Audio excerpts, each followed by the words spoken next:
Hello good morning friends. வாங்க இன்றைக்கி நம்ம எம்வி விளாக்ஸ் ஆஃப் மலர்விழி சேனலில் பார்க்க போகிறது கோவைக்காய் சட்னிங்க. இந்த கோவைக்காய் சட்னி வந்து அவ்வளோ டேஸ்டியாக யம்மியாக இருக்குங்க. இந்த குழந்தைங்க வந்து கோவைக்காய் சாப்பிட மாட்டாங்க விரும்பி. அவங்களுக்கு இதுமாரி நீங்கள் செஞ்சு கொடுங்க, வேண்டான்னு சொல்லாமல் சாப்பிடுவாங்க. எப்படி செய்யலான்னு பார்க்கலாங்களா? வாங்க வீடியோக்குள்ளே போகலாம். பாருங்கள், ஒரு 6-7 கோவைக்காயை எடுத்து வச்சுருக்கேன். நல்லா கழுவி எடுத்து வச்சுருக்கேன் பாருங்கள். 3 பேர்த்துக்கான சட்னி தான், அதனால் இது தாராளமாக போதும். பாருங்கள், ஒரு வானல் எடுத்து வச்சுக்கிட்டு அதில் வந்துட்டு ஒரு 3 ஸ்பூன் எண்ணெய் ஊற்றிக்கலாங்க. ஊற்றி எண்ணெய் காஞ்சதுமே நம்ம ஒரு ஸ்பூன் கடலைப்பருப்பு போட்டு பொறுமையாக அப்படியே வறுத்துடுங்க. அதை வறுத்துக்கிட்டே என்ன பண்ணுறீங்க, அதோட ஒரு ஸ்பூன் வந்து தனியாங்க, வர கொத்தமல்லி இருக்கு இல்லையா, அதையும் போடுங்க. கடலைப்பருப்பு பாதி வறுபட்டால் போதும், அதோட இதையும் போட்டுக்கலாம். ஏன்னா நம்ம எல்லாமே வறுத்து எடுக்கணும், அதுக்காக தான். இதோட இதையும் போட்டு அப்படியே வறுத்திங்கன்னா ஒரு 6-7 பூண்டு பல்லும் ஒரு 10-12 சின்ன வெங்காயமாக உரித்து போட்டுக்கலாங்க. அதையும் வதக்கி எடுக்கலாம். நீங்கள் சின்ன வெங்காயம் இல்லைன்னா பெரிய வெங்காயம் 1 நறுக்கி போட்டுக்குங்க. இதையும் வறுத்துக்கிட்டு அப்படியே என்ன பண்ணுறீங்கன்னா, ஒரே ஒரு தக்காளிங்க, ஏன்னா நம்ம இதில் புளியும் சேர்த்துவோம், அதனால் தக்காளி 1 போட்டுக்குங்க.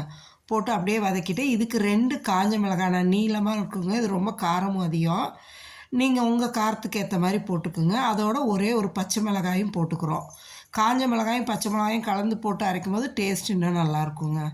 இதை அப்படியே போட்டு பொறுமையாக வதக்கிடுங்க. நல்லா வதங்கி வரணும் வெங்காயம், பூண்டு, இந்த மிளகாய், தக்காளி எல்லாமே. இப்போ நம்ம அந்த கோவக்காயை வந்து இந்த அளவு நறுக்கி இருக்கிறோம் பாருங்கள், இந்த அளவு மெலிசாக நறுக்கி போட்டிங்கன்னா தான் காய் நல்லா சீக்கிரமாக வதங்கி வரும். சரிங்களா? அந்த 7 கோவக்காயும் நல்லா இந்தமாரி மெலிசாக நறுக்கி போட்டு மீடியம் ஃப்ளேம்லேயே வச்சு வதக்கி எடுங்க. அப்படியே பொறுமையாக வதக்குங்க. இப்போ இது நல்லா காய் வதங்கி வரணும். இதுக்கு இந்த சட்னிக்கு தேவையான அளவு உப்பு நம்ம போட்டுக்கலாங்க. இப்போ ஏன்னா காய் நல்லா அப்போ வதங்கி வந்துடும், நல்லா உப்பு இதாகிக்கும். அதுக்காக இதுக்கு தேவையான அளவு உப்பு போட்டுக்கலாங்க. போட்டுட்டு மீடியம் ஃப்ளேமிலேயே வச்சுட்டு வதக்கி எடுங்க. காய் நல்லா வதங்கி வந்துடணும் இந்த எண்ணெயில். அப்போ தான் டேஸ்ட் ரொம்ப நல்லாயிருக்கும் சட்னி. இந்த வந்து சட்னி நீங்கள் கெட்டியாக அரைச்சி எடுத்து வச்சுக்கிட்டிங்கன்னா துவையல் மாதிரி போட்டு சாப்பிட்லாம். இல்லை அப்படின்னா இந்தமாரி கொஞ்சம் தண்ணி ஊற்றி கலக்கிக்கிட்டிங்கன்னா இட்லி தோசைக்கு தொட்டு சாப்பிட்லாம். இதுக்கு வந்து நான் கொஞ்சோண்டு புளி போட்டுக்கிறேங்க. நம்மளுக்கு தேவையான அளவு ஒரு சின்ன நெல்லிக்காய் அளவுக்கு நீங்கள் எடுத்து கூட போட்டுக்கலாம். நான் ஒரு கொஞ்சமாக போட்டுக்கிறேன், ஏன்னா ஒரு தக்காளி போட்டிருக்கேன், அதனால் இந்த அளவு புளி போட்டால் போதுங்க. போட்டு பொறுமையாக நல்லா வதக்கி எடுங்க.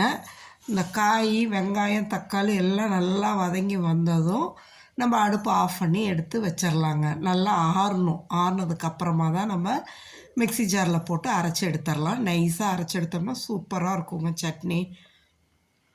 பாருங்கள், காய் எந்த அளவு வெந்து வந்திருக்கு பார்த்திங்களா? இந்த வதக்கி எடுக்கிறதுலே காய் நல்லா வெந்துடும்.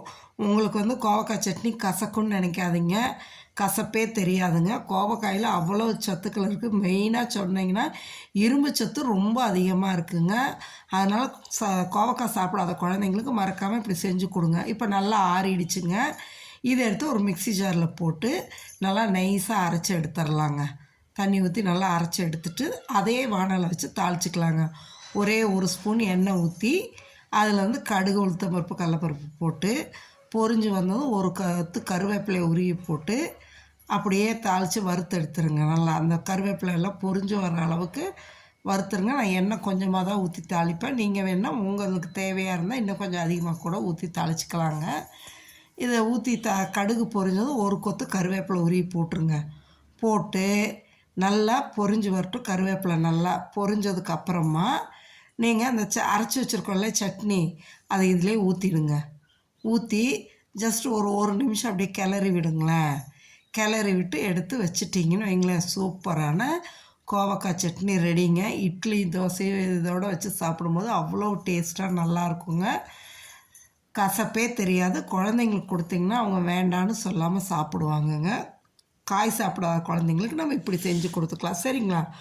ஓகே ஃப்ரெண்ட்ஸ், வாங்க நம்ம கோவக்காய் தோசை சட்னியோட தோசை சாப்பிட்லாம். Thank you friends. Subscribe my channel.